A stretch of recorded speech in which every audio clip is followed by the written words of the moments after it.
Encuentran cuantioso cargamento de droga que venía en láminas huecas en islas de la bahía. Narcotráfico tiene en la mira financiamiento de campañas políticas, afirman expertos. Serie de TN5 presenta características y posibilidades de un outsider a la presidencia.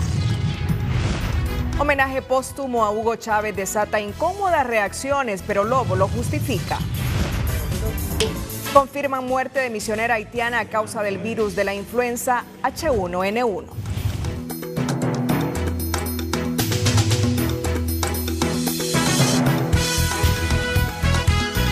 Este es su noticiero Telenoticias, edición estelar, en vivo desde el Centro de Noticias Televicentro, para Honduras y el mundo. El primer simulacro de la transmisión de resultados electorales con la copia fiel del acta de cierre de los 3 niveles selectivos se hizo hoy con excelentes resultados en uno de los centros de cómputo del Tribunal Supremo Electoral. Si partimos que los 10 centros de votación se conectaron, es un 100%.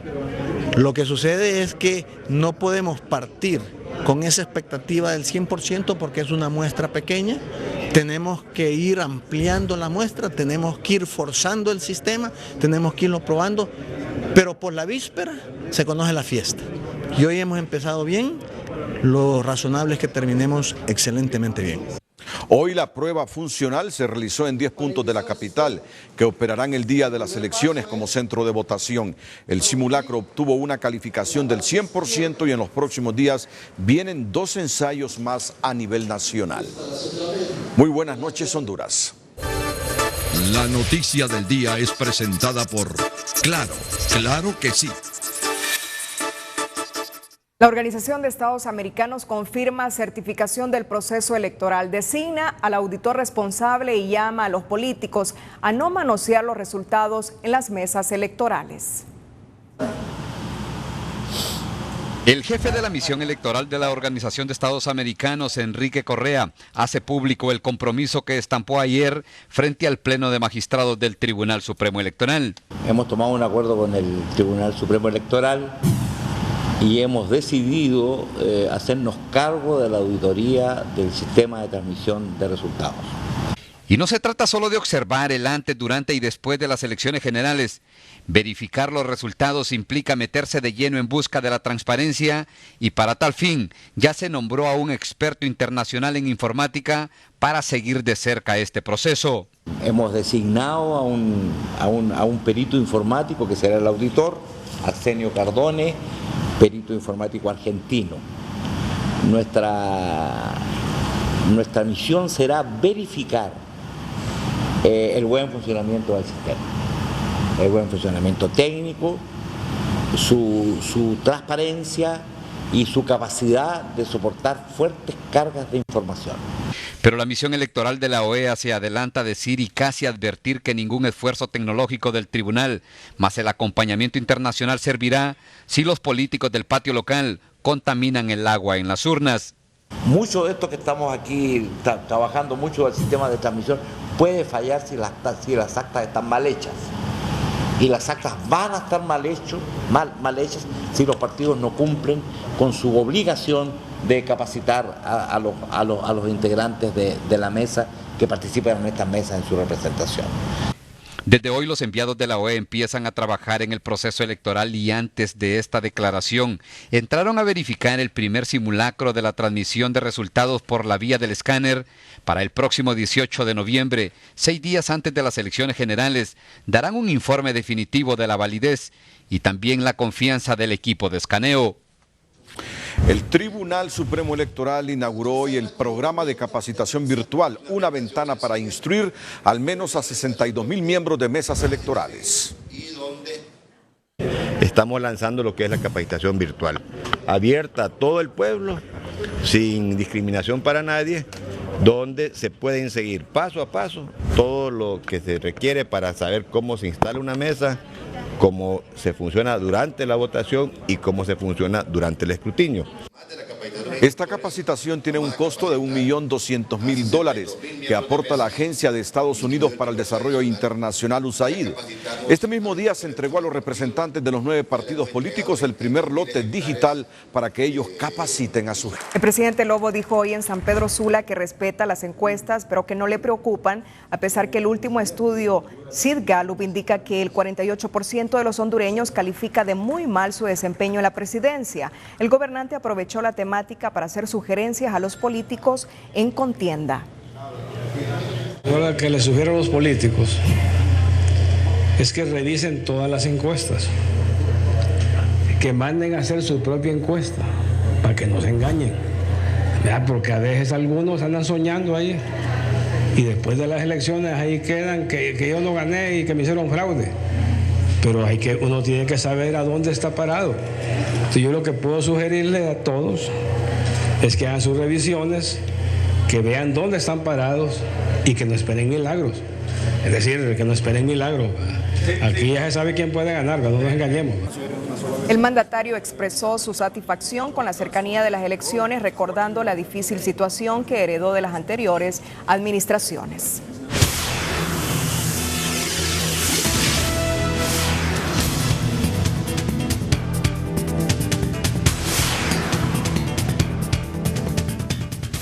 Esta noche, en una nueva entrega de nuestra serie de Profundidad, Elecciones 2013, más que un voto, Cristian Nájera abordará la figura del outsider de la política, es decir, una figura que surge fuera del sistema político de partidos y que, como una corriente que ha tenido sus altos y bajos en América Latina, hoy llega a Honduras de la mano del comentarista deportivo e ingeniero industrial Salvador Nasralla. Buenas noches, Cristian.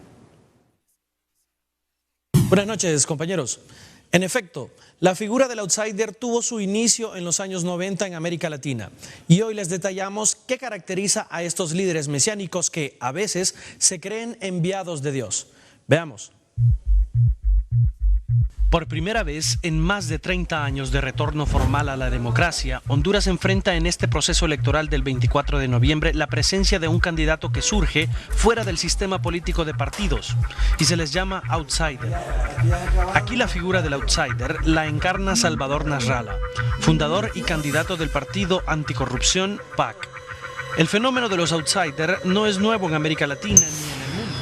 En el caso del ingeniero Salvador Nasralla, representan un fenómeno que no es tampoco exclusivo de Honduras. Fue lo que en algún momento representó el presidente Alberto Fujimori cuando era candidato, un candidato novedoso. Fue lo que representó en algún momento Collor de Mello en Brasil, fue lo que representa en un momento Beppe Grillo en Italia. Es decir, esto de los candidatos que provienen de la no política es también un síntoma de que el sistema político partidario necesita oxigenación. En Honduras, Salvador Nasralla es el candidato que más encarna la figura del outsider y la duda que ronda es si será capaz, sin estructuras, de obtener la presidencia y si el país ofrece posibilidades para ello. ¿Qué tal, amigos? Bienvenidos a la hora del PAC, este segmento que cada semana La campaña de Nasralla ha sido modesta y más mediática que otra cosa. Su estrategia se centra precisamente en la principal característica del outsider, ser un hombre antisistema. Nasralla considera que va a ganar. Yo soy un outsider con una imagen en televisión de 36 años de comportamiento rectilíneo, de comportamiento y de muestra de conocimiento de los problemas del país. He tomado contacto físico durante estos 36 años a través de mis programas de televisión. No soy alguien que va a hacer cosas solamente para la campaña. Yo he regalado 50.000 lempiras semanales durante 24 años a la gente. Yo he abrazado y besado a la gente humilde en los pueblos de nuestro país durante 24 años. No como los candidatos de los otros países, de los otros partidos que lo hacen nada más para la campaña. Si esto es así, ¿cómo traducir esta popularidad icónica del presidenciable en votos en las urnas?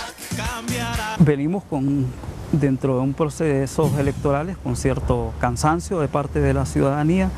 La ciudadanía, por supuesto, que está esperando nuevas propuestas, nuevas figuras y en ese sentido, quien sabe plantearse y sabe entender el momento y la psicología electoral del hondureño, y sabe cuáles son las necesidades del hondureño y sabe plantearlas, probablemente va a tener mayores posibilidades y mayores opciones, digamos, político-electorales.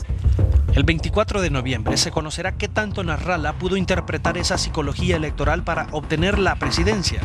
Y si llega, ¿cuál será el escenario con que gobernará en medio de la incertidumbre que presenta su discurso más cercano al surrealismo mágico, pero distante de las prioridades de un país como Honduras? En todo caso, Nasrallah abrió el camino para futuros outsiders. Como representante y fundador del Partido Anticorrupción, Salvador Nasrallah encarna la figura del outsider y abrió el camino para que esa sombra se instale a partir de ahora en el imaginario del electorado y el sistema político de partidos en Honduras. Buenas noches. Es un hecho que este proceso electoral presenta muchas novedades y en el caso del outsider, el 24 de noviembre sabremos si esta figura rompe esquemas, si prevalece el discurso antisistema o si por ahora esta forma de hacer política encuentra un muro de contención en el electorado y el resto de partidos políticos. De ser así, la pregunta obligada será: ¿por cuánto tiempo? Mientras mañana analizaremos cómo pinta el panorama para partidos como el PINU, la ADC y la alianza UDE-FAPER.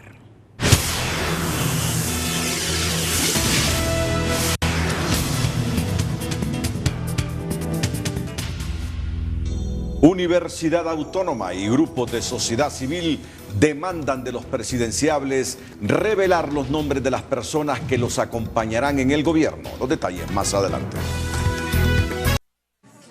Que den a conocer su gabinete de gobierno antes de las elecciones del 24 de noviembre, se les solicitó hoy a los 8 candidatos a la presidencia que participarán en la contienda del 24 de noviembre.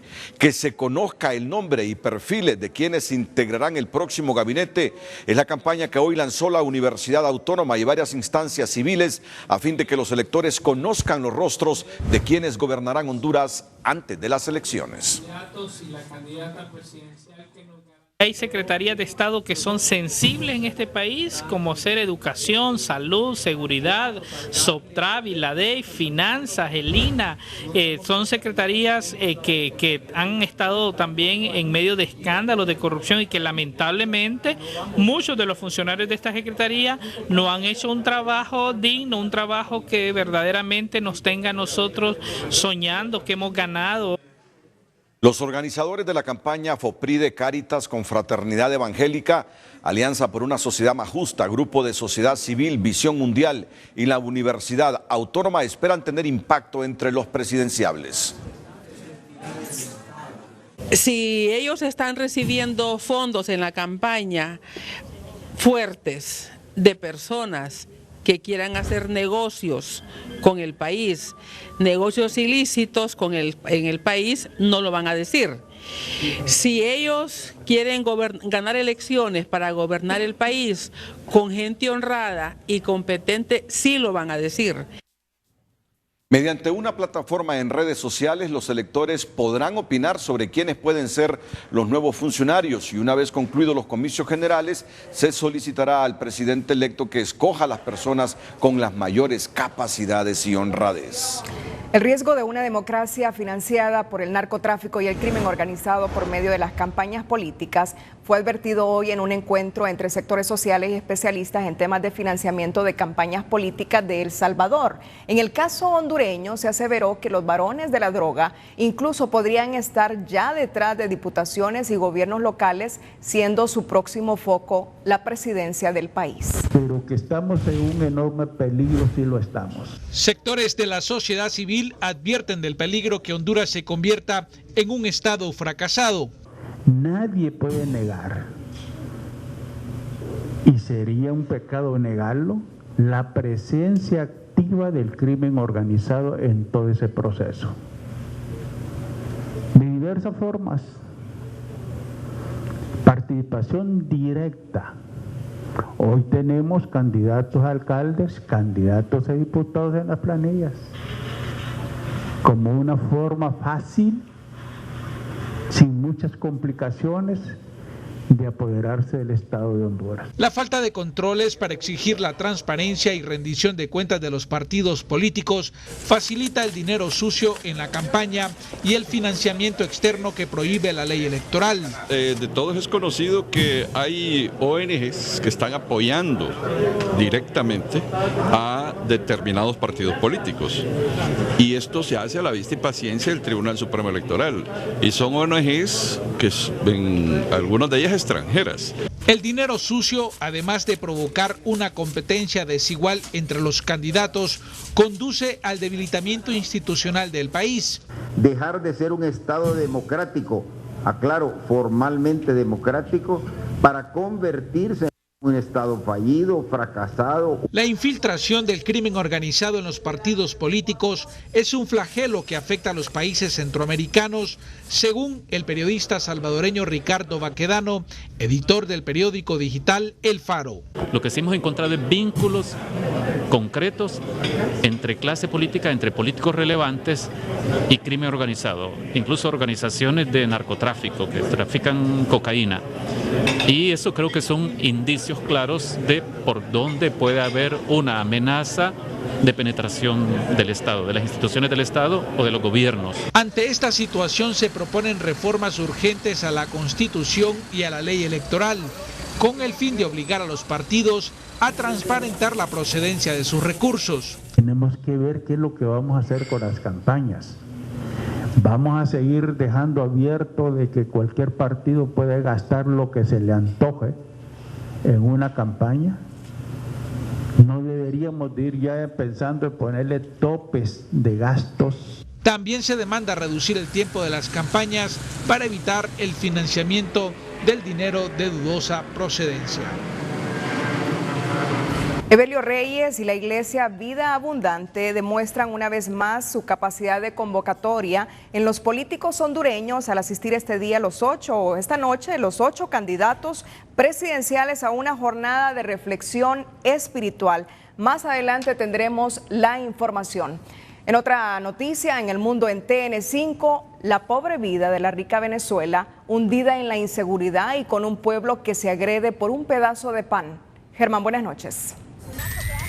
Bueno, lo de Venezuela que presentaba Germán Henry del CID en el mundo en TN5 es impactante. Ese video, cómo la gente se pelea por un trozo de pan, por un pedazo de pan.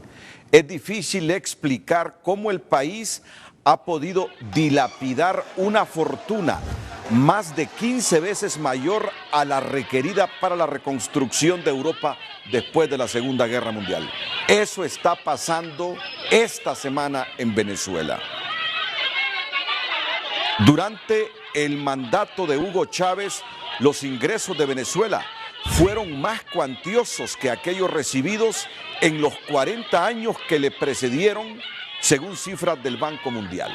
Aún y con la corrupción de los gobiernos que precedieron a Hugo Chávez, este tuvo ingresos cuantiosos,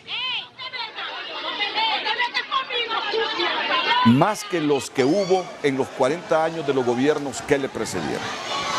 El malgasto del dinero público en Venezuela, según algunos analistas, será objeto de estudio por muchos años, por cuanto es difícil explicar cómo un país de menos de 30 millones de habitantes ha podido dilapidar una fortuna más de 15 veces mayor a la requerida para la reconstrucción de Europa después de la Segunda Guerra Mundial y encontrarse en la miserable depauperación en la que está Venezuela. Es la triste realidad de este rico país sumido en gobiernos populistas del siglo XXI que hoy se pelean por un pedazo de pan. Esta expresión resume lo que está pasando en Venezuela.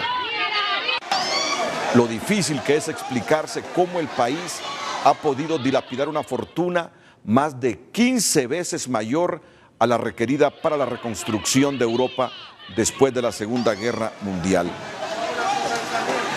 Y en el mandato de Chávez, los ingresos de Venezuela fueron más cuantiosos que aquellos recibidos en los 40 años que le precedieron, según las cifras del Banco Mundial. es la gran tragedia de Venezuela, son los resultados del socialismo del siglo XXI. No se trata de un criterio ideologizado, eso es irrefutable. La Venezuela rica con un pueblo empobrecido, peleándose, como decimos los hondureños, por un tuco de pan.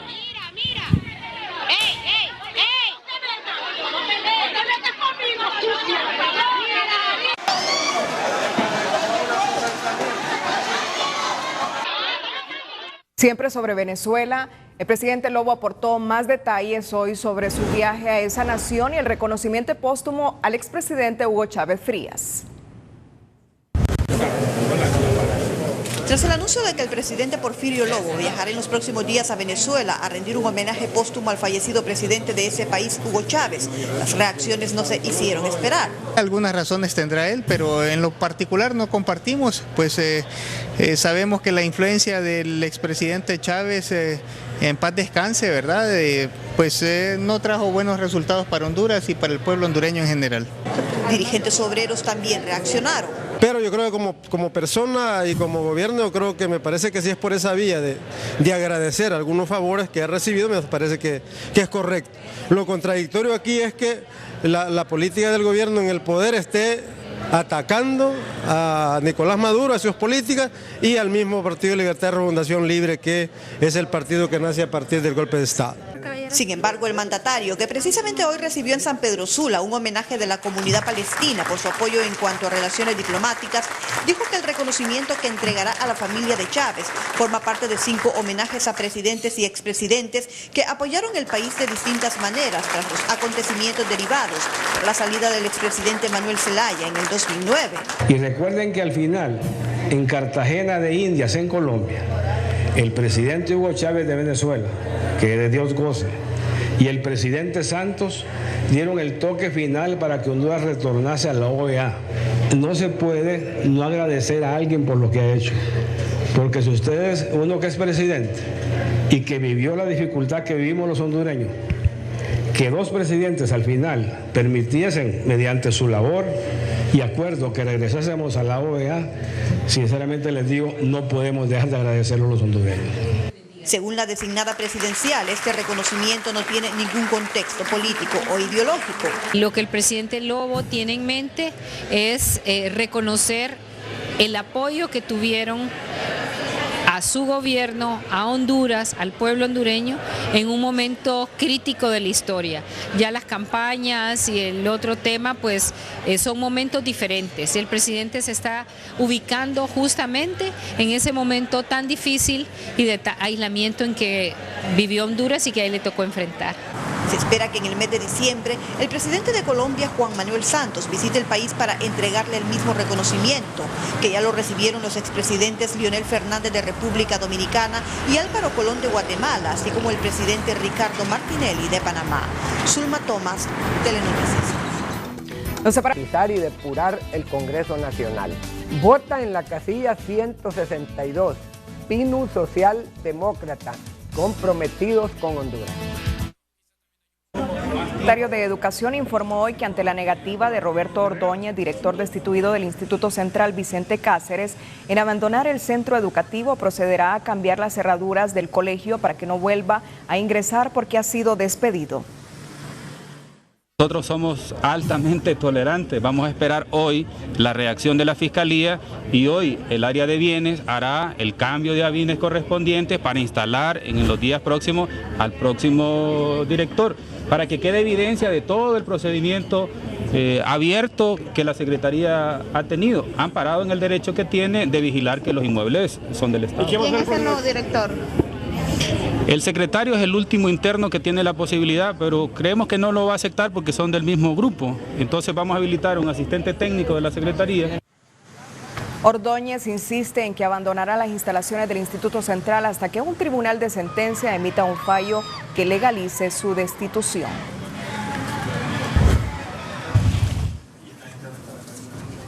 Las autoridades sanitarias informaron hoy que en los últimos 2 meses adquirieron más de 160 millones en lempiras en medicamentos a través del fideicomiso administrado por Bancos de Occidente. A través del fideicomiso ya llevamos 163 millones de lempiras invertidos y tenemos hasta 300 millones. Se va fortaleciendo cada vez más, ya que hay que esperar recibir ese que tenemos. De los primeros 96 millones que se compraron, ya en las compañías ya entregaron el 89%. Y de ese 89%, el 83% ya está distribuido en las unidades sanitarias con este nuevo compra. La próxima semana se adjudicarán 213 millones de lempiras para la compra de medicamentos de una licitación que inició el pasado mes de abril.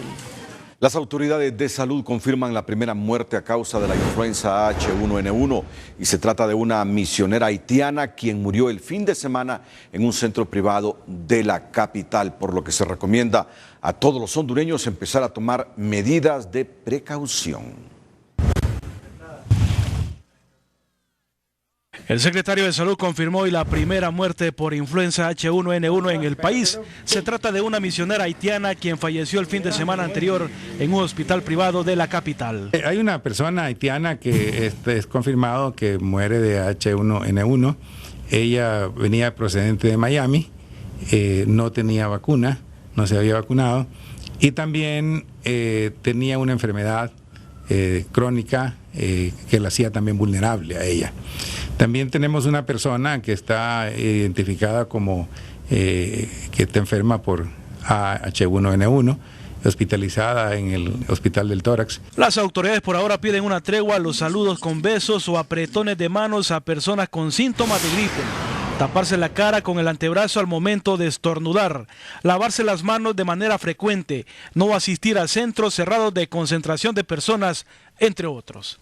Evitar los besos, lógicamente, y de estar dar la mano. Esto debe de evitarse porque por ahí se puede transmitir. Actualmente en Honduras se reportan más de 70 casos de influenza, 30 de ellos de la H1N1. Los síntomas de la enfermedad son fiebre, tos seca, dolor de garganta, secreción nasal, dolor en el cuerpo, dolor de cabeza, escalofríos y fatiga. 76 casos. De estos, 30 pertenecen a la influenza A, H1N1, 7 a la influenza AH3 y 39 a la influenza del tipo B. El próximo 4 de noviembre iniciará la campaña de vacunación a nivel nacional con el fin de inmunizar a más de 700,000 personas contra la influenza. Mario Landa, Telenoticias. Bueno, una buena noticia que hoy le han brindado a Honduras Unitec y el famoso diseñador nacional Carlos Campos. Campos es el primer latino en presentar su nuevo trabajo en la Semana de la Moda de Nueva York. La revista Vanidades lo nombró el ícono de la moda y es considerado el hombre latinoamericano más influyente en esta industria en Estados Unidos. Estar en el gusto de muchos, sobre todo de famosos, lo lleva a ser el pionero de la carrera de diseño en el país. A mí 2 años en la idea, 1 año en conversación y finalmente pues llegamos a un acuerdo con la Universidad Unitec. Sí, lo que pretendemos es hacer algo organizado, hacer algo con una base para que sirva de apoyo a la gente que está interesada en la carrera. Pero evidentemente yo lo veo con una visión de que compitamos en el mundo entero. Por eso se traerá a profesionales y se establecerán vínculos con escuelas de diseño de diferentes partes del mundo. Detrás de esta idea vanguardista también está Televicentro y Emisoras Unidas. Tuve la fortuna y la honra que el año pasado Honduras Global me nombró socia honoraria, por ende una asesora dentro de esta fundación, y estamos aquí para participar dentro del desarrollo de esta carrera que creo que será muy productiva para nuestro país. Y como Televicentro y Emisoras Unidas siempre complementando la promoción, una vez que hagan las convocatorias de la carrera, el desarrollo, la planificación, pues nuestros medios tendrán mucho que ver aquí. La misión inmediata es el diseño de la carrera y el objetivo final es abrirla el próximo año. Retornamos con las condiciones del tiempo aquí en el Noticiero Líder.